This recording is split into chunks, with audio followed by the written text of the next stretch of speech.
This is a modern day forensics lab in a way. It is a data recovery lab. See this? This is schematics.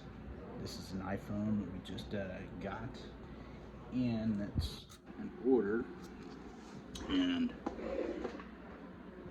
the problem is it had no power. So I had to put it underneath the microscope and look at schematics. I had to diagnose the problem, isolate the problem, evaluate the problem, all possibilities, then put it on DC power and other things till we get it just right, to where we know where the issue lies and we can fire it up, and guess what? Good to go. It won't work as a phone again, but we're doing data recovery, and I promise you, it's good stuff. Here's one I just did.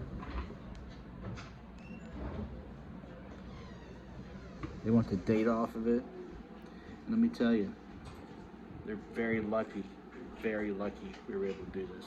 Pretty cool. Want to know more? Hit me up. I appreciate you. Thanks so much.